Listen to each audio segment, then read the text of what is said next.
Great. Well, thank you very much for the opportunity to speak at this conference in honor of Michel van den Bergh. I'm very sorry that I'm not able to be there in person, and I'm glad I'm still able to participate remotely.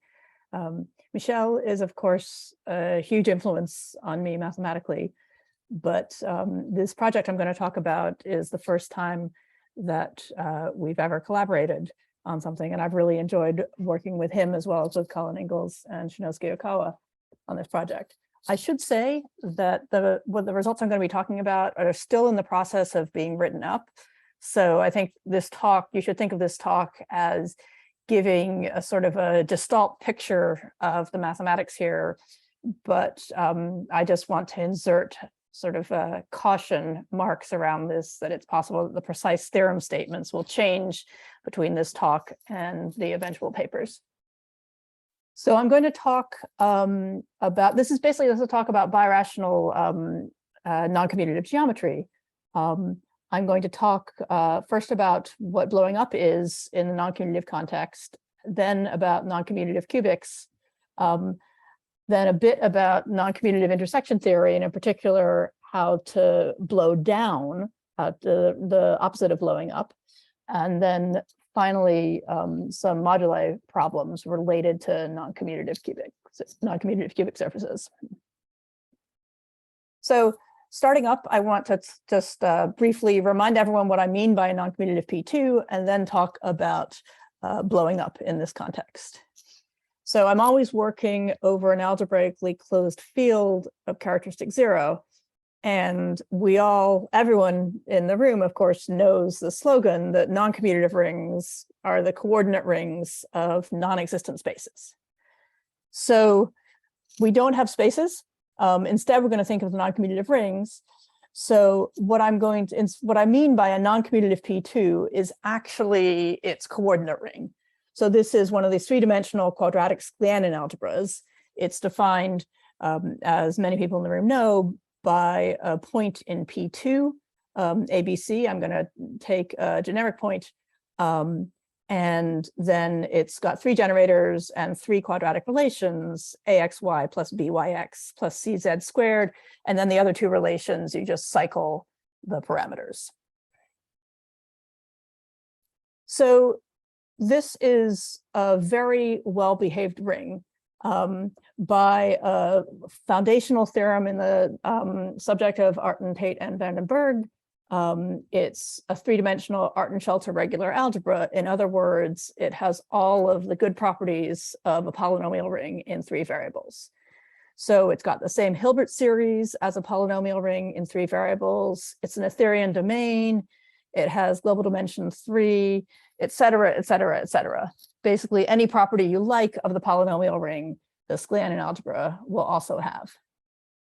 And so, well, by the non-commutative P2, or more accurately, its category of coherent sheaves, again, we don't have a non-commutative P2 as such, but we have a category. And it's this Kuger category. So take graded modules over the Sklyanin algebra and quotient out by finite dimensionals. And as I'm sure people know, right, if you did this just for the polynomial ring, what you would get back is coherent sheaves on classical P2 by a theorem of Serre's. So over this Sklyanin algebra, I want to look at point modules. So these are cyclic graded modules with the Hilbert series 1 over 1 minus s of a point in P2. And point modules over the Sklyanin algebra are parameterized by an elliptic curve E. And furthermore, if I have a point module and then I shift it by 1 and truncate, I get another point module. So this corresponds to an automorphism of the parameter space of the elliptic curve that turns out to be a translation automorphism. So in other words, the Sklyanin algebra has two pieces of geometric data associated to it, an elliptic curve E and a translation automorphism. And it turns out that this pair, E and sigma, determine the Sklyanin algebra. So I can think of it not as defined by the parameters A, B, and C, but as defined by the elliptic curve and this translation.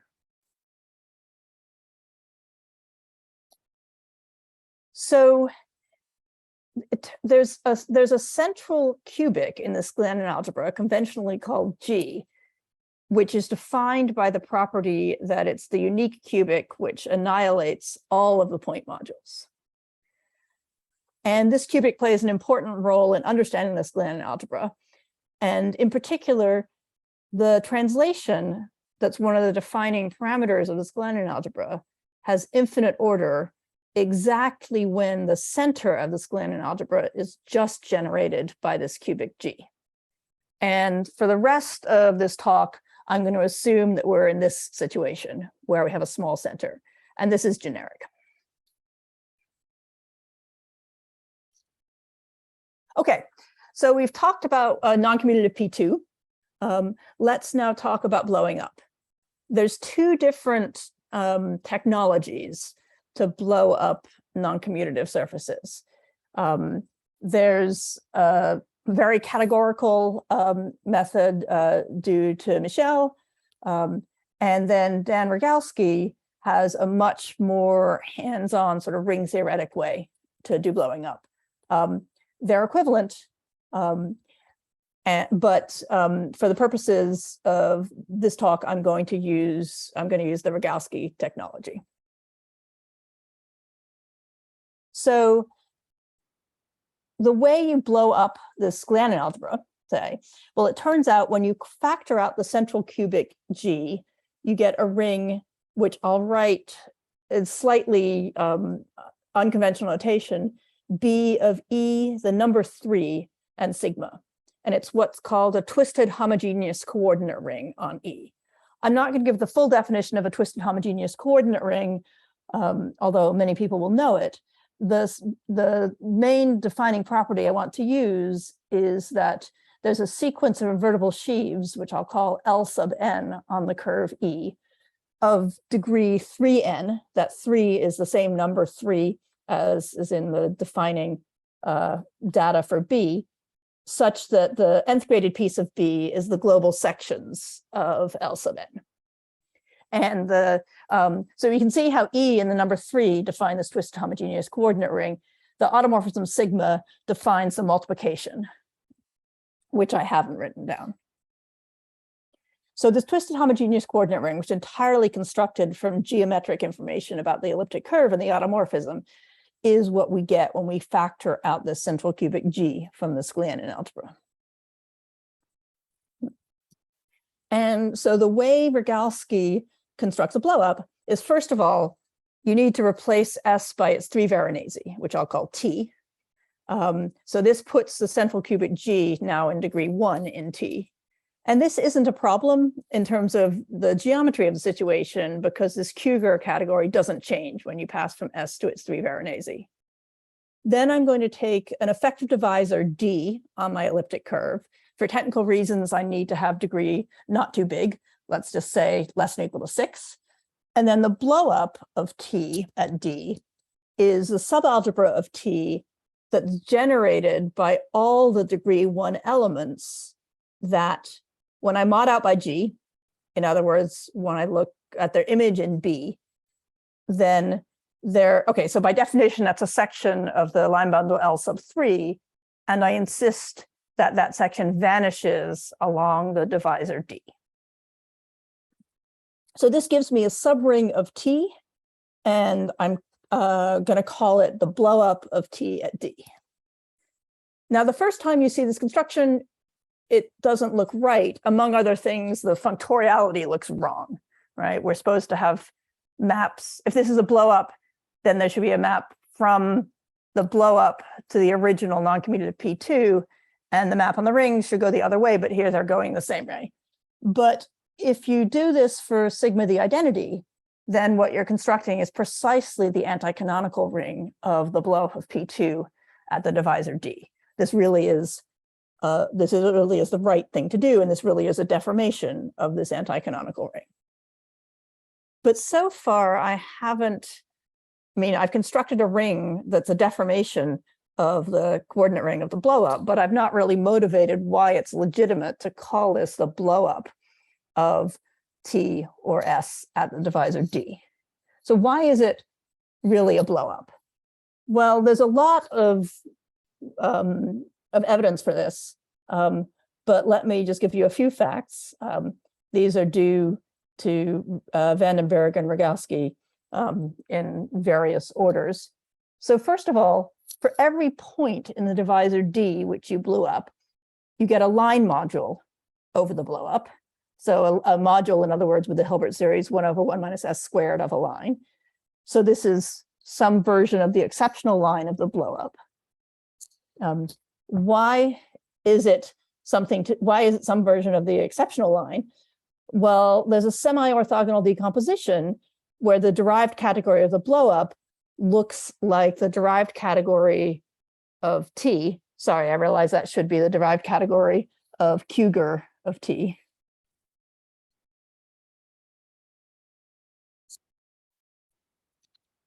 Not of the ring itself. And then there's a component for each point in the blowup. And these components, these orthogonal components, are generated by these exceptional lines. So this is exactly what Orloff showed happens for a classical blowup. And then one other thing that's useful to know, so the points a priori lie on this elliptic curve E, but the elliptic curve E has a natural embedding in P2, which we think of as P of the degree 1 piece of S. So that's the projectionization of three-dimensional space, that's a P2. And if the points of D are in general position, then the blowup has finite homological dimension, which I'll just call smooth in the context of this. Okay, so here are some facts about this blowing up construction. Now let's talk about cubic surfaces. So it's well known in classical geometry that if you take 6 points in general position on P2 and blow them up, then what you get is a cubic surface in P3. And in his monograph on blowing up, Van den Bergh shows that this also works non-commutatively.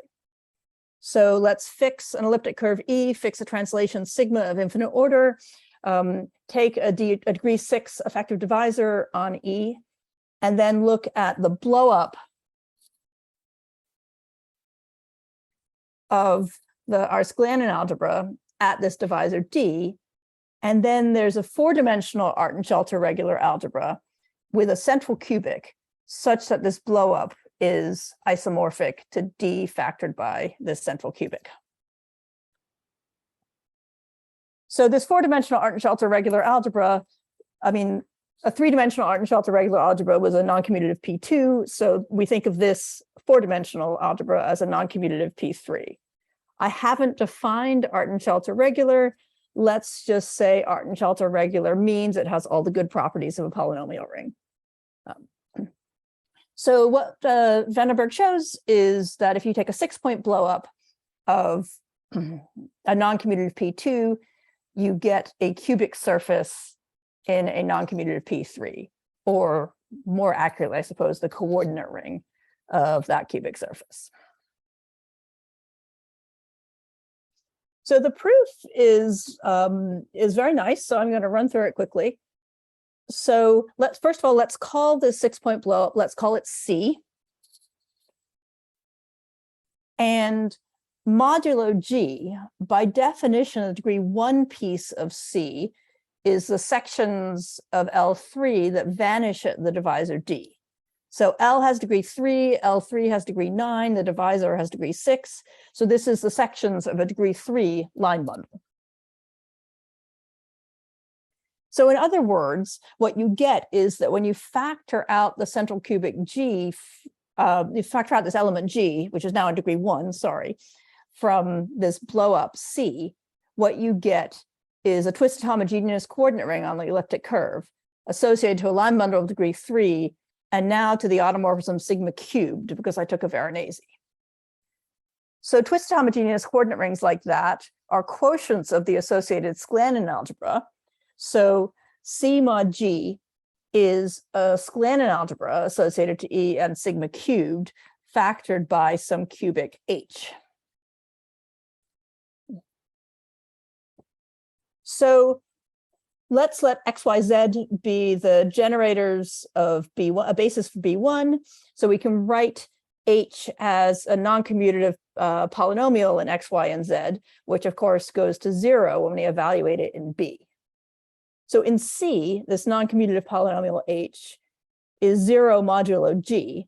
So in other words, in the ring C, we've got a cubic that lifts the element, the cubic relation H of B, and vanishes in C. So what we get is a cubic relation of the blowup C, now in 4 variables, X, Y, Z, and G. Now there's other relations of the Sklyanin algebra and of its twisted homogeneous coordinate ring factor. There's also 3 quadratic relations of the twisted homogeneous coordinate ring and of the Sklyanin algebra. Let's call them R1 and R2 and R3. These also lift to quadratic relations of C. And so finally, let's define this ring D, which is supposed to be our non-commutative P3, as non-commutative polynomials in X, Y, Z, and G with G central, factored by these 3 lifted quadratic relations, capital R1, capital R2, capital R3. So by construction now, our blowup is D factored by this cubic H. And then the work in the proof, what Michel shows is that this D is in fact 4-dimensional Artin-Shelter regular, giving us this non-commutative P3. So this is this amazing analog of this wonderful classical fact, right? When you blow up a non-commutative P2 at 6 points, you get a cubic surface in a non-commutative P3. And I should have said that I didn't talk about why this cubic turns out to be central, but it does. So let me just pass over that. So you have this wonderful analog of this beautiful classical fact. And where this project started was that we wanted to see if you could go the other way. So if you take a non-commutative cubic surface, then must it be a 6-point blowup of a non-commutative P2? That's true classically. Is it true non-commutatively? Well, let's think about what this non-commutative P3 looks like. It's not an arbitrary 4-dimensional Artin-Shelter regular algebra. It's a central extension of a Sklyanin algebra, right? Because if I factor out G from this 4-dimensional AS regular algebra, then what I get back is the 3 quadratic relations of the Sklyanin algebra. So I get S of E and sigma cubed. So the main theorem of this project is that, yes, we can go back. So let's fix E, let's fix an infinite order translation of E, and let's take a generic central extension of the Sklyanin algebra associated to this data by an element of degree 1, which are called T. So these central extensions are well studied. There's a paper by Lebrun, Smith, and Van den Bergh, and also Chelsea Watton looked at them in her thesis. And the center is generated by the central element T and then by a central cubic. So in degree 3, the elements we have in the center are this cubic H and T cubed. So I'm going to take a generic linear combination of those cubics, which I'll call C lambda mu. And then I'm going to factor it out. And what we show is that D factored by this cubic is isomorphic to a 6-point blowup of the appropriate Sklyanin algebra. And furthermore, this 6-point blowup has exactly 27 lines in the expected configuration that you will get from the 27 lines on a classical cubic surface. So this is really nice. We can go the other way from Michel's beautiful result. So there's, but I mean, of course, we need to say, what do we mean by this saying that the lines are in the expected configuration? right? This means that we need to talk about, in other words, what we mean by the intersection theory that says that that we have a particular that this configuration makes sense. So that's what I want to talk about next, is intersection theory in this context. So we've already seen the intersection form, which I'm going to use in Alex's talk yesterday. But in this context, the definition of non-commutative intersection theory is due to Morey and Smith. So let's take a nice graded algebra and two graded R modules, M and N, and let's define their intersection product, M dot N, as the alternating sum of the dimensions of the X between M and N in Cougar. So, of course, I haven't defined nice, but clearly some of the properties you're going to want is that these X groups are finite dimensional, and you also probably are going to want some finite homological dimensions, so this is a finite sum. But in context where this makes sense, this is a good intersection product, and it generalizes the commutative intersection product. And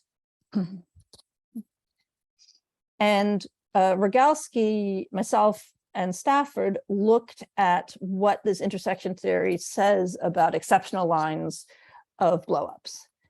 So we're in the infinite order context, and let's just look at the 1-point blowup of a Sklyanin algebra and let the exceptional line be L. Then the self-intersection of L in this definition is -1, as one would want. More generally, we can reverse this blowing up process, and we can contract -1 curves. So this works for any elliptic algebra R. An elliptic algebra is, by definition, a central extension of a twisted homogeneous coordinate ring of an elliptic curve with an infinite order translation. And suppose we've got an elliptic algebra whose Cougar category is smooth, and a line module of self-intersection -1. Then we can contract this line. In other words, our elliptic algebra R is the blowup of another algebra R twiddle for some other elliptic algebra R and some point on the elliptic curve. So what this is, right, is a non-commutative analog of a famous theorem of Castelnuovo saying that you can always contract -1 lines. One more intersection theoretic theorem we've got in this context, I guess, is the third part of the theorem of Rogalski, myself, and Stafford. This is a recognition theorem for 2-point blowups of Sklyanin algebra. So how do you tell when a ring is a blowup of a Sklyanin algebra at 2 distinct points?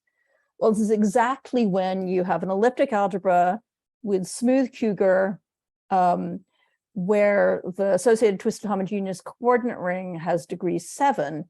And most interestingly, you have the intersection theory you would expect.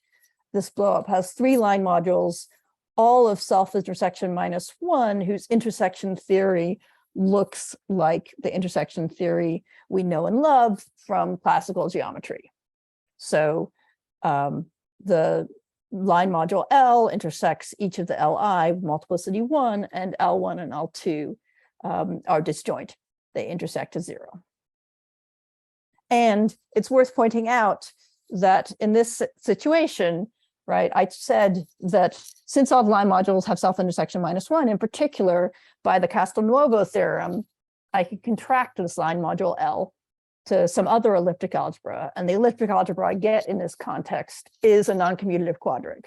So in other words, this picture here, this configuration of the 3 lines, is giving us a birational transformation between a non-commutative P2 and a non-commutative quadric, a non-commutative version of P1 cross P1, again, exactly as one would hope from the commutative geometry.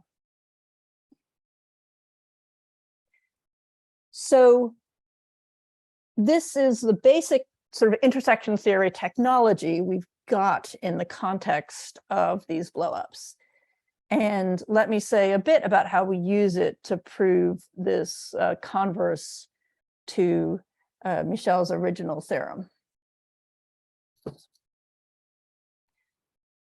So the proof of the converse, again, in inverted commas, because this isn't, well, we'll see those, this is a bit hand wavy. So let's, we've got our elliptic curve in our translation. Let's look at the associated Sklyanin algebra. And then I want to consider a very particular cubic surface associated to this Sklyanin algebra. In other words, I'm going to take a polynomial extension with t and factor out t cubed minus g. So this is, I'm adjoining a cube root of g, or if you like, this is a cubic surface with a triple plane, with a triple line at infinity. Then by direct computation, you can show that this particular cubic surface has exactly 27 line modules, all of them deform, and its Q-GUR category is smooth. And furthermore, since intersection theory is a discrete invariant, it's stable under deformation. And so if I take, whoops, sigma, that should be tau.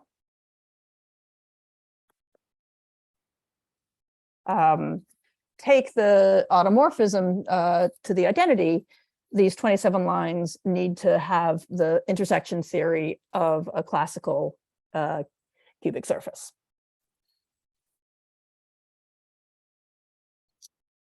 So now we can deform the situation and take a generic cubic surface, say d factored by c lambda mu, which contains the elliptic curve E with associated translation T.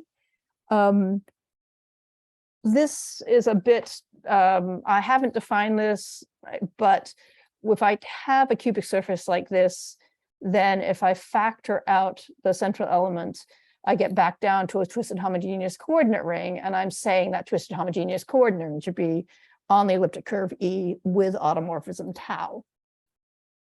And this will have, since all this data is stable under deformation, this will have 27 lines with the right intersection theory. And it should be smooth, because deformations of smooth things should be smooth. This is actually one of the real technical issues of the proof, and it's why our final proof doesn't look much like this proof, which I'm showing you. But this is sort of the first proof that we came up with that convinced us that this going this way works. So, okay, so let's take such a cubic surface, a generic d factored by c lambda mu. So it has 27 lines in the expected configuration. I'm just going to think about 7 of them. So 6 of them are mutually disjoint, and then I've got a 7th line which hits 2 of the mutually disjoint lines. And I can use the Castelnuovo theorem to contract 4 of these disjoint lines. Then one needs to prove another theorem to say that when I contract disjoint lines, it doesn't affect the intersection theory that is disjoint from the lines that I'm contracting, which certainly should be true. So this blow down ring, R twiddle, now the only thing it has left from this configuration of 7 lines is that configuration of 3 lines. And it satisfies the other conditions of the recognition theorem for 2-point blowups. So notice we haven't done any computations at all with what happened to the other 20 lines, but just by looking at these lines, we know that this blowdown satisfies all these properties, and so therefore it must be a 2-point blowup of a Sklyanin algebra. So R now is, we contracted 4 lines to get from R to R twiddles. So R is a 4-point blowup of R twiddles. And so putting this together, R is a 6-point blowup of the appropriate Sklyanin algebra. And that's the proof.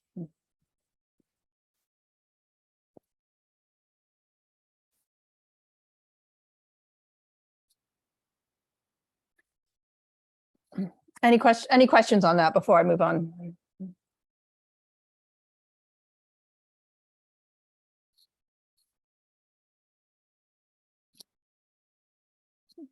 None from the room here. Okay.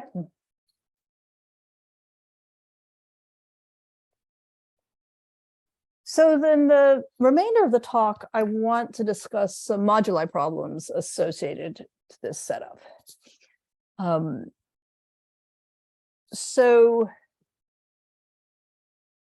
let's go back to Michel's original theorem. So let's fix an elliptic curve and a translation and consider the sort of the Vandenberg map, right, which from a tuple of 6 points on the elliptic curve gives us a non-commutative cubic surface. Now, of course, each non-commutative cubic surface, since it's a cubic surface in some ambient non-commutative P3, and I can get to the ambient non-commutative P3 by forgetting the cubic relation, which I wrote C lambda mu when I was talking about the converse to Michel's theorem. And for each non-commutative P3, there's a pencil of cubic surface sitting in it. So if I look at the moduli space of cubic surfaces, it's a P1 bundle over the moduli space of non-commutative P3s. So this is sort of a picture, if you like, of the moduli spaces underlying Michel's original theorem. And then it's very natural to ask, okay, well, from a tuple, a 6-tuple of points on E, I can get a non-commutative P3. What are the fibers of this map? In other words, how do I tell when two different 6-tuples give me a cubic surface that sits in the same ambient P3, right? As the tuples move around, the ambient non-commutative P3 is going to change, but clearly for some tuples, the ambient non-commutative P3 is going to coincide. And when does it happen? This is, of course, an extremely non-commutative question. There's only one commutative P3, and it's very unclear from an initial look how to solve this. How you tell when two tuples give you the same ambient non-commutative P3.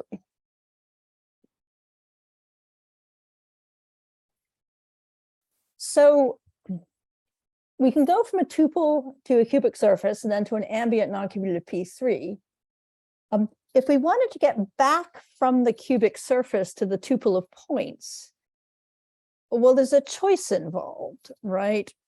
When I blow up 6 points, that's distinguishing 6 lines in the 27 that are the exceptional divisors of that blowup.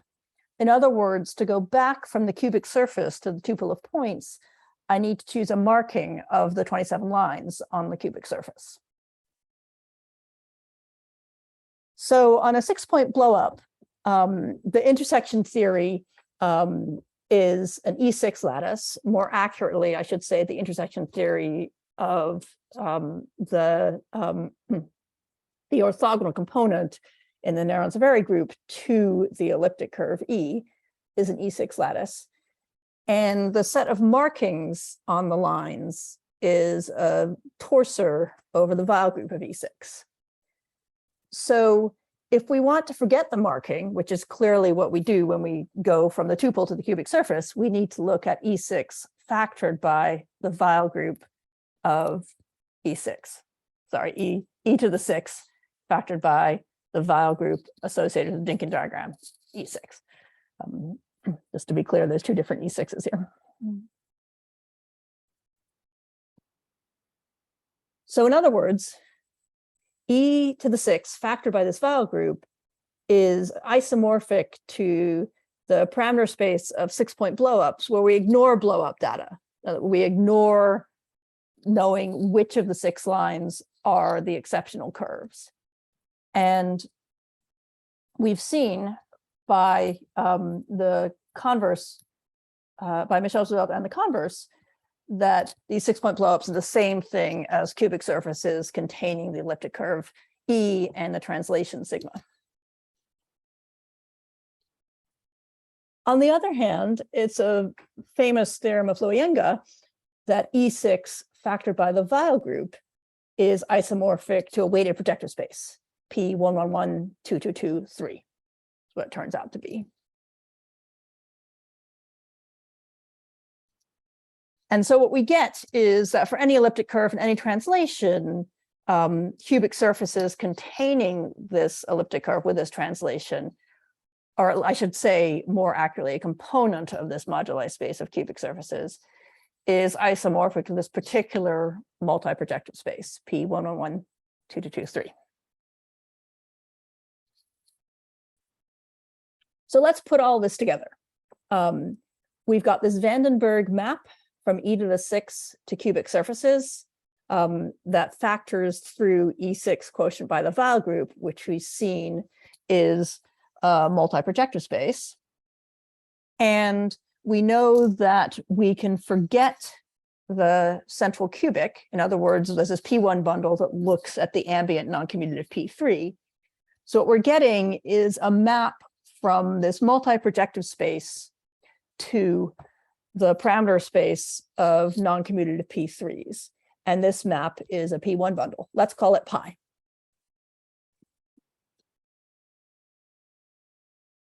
And so what is this map pi?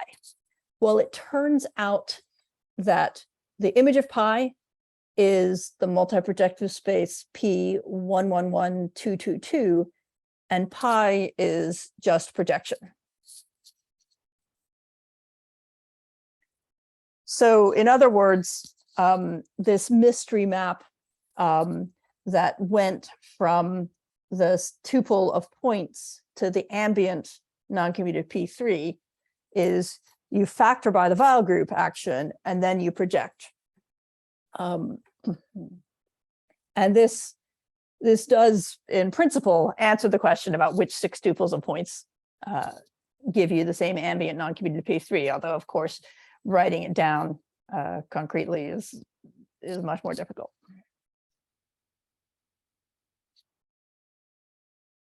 So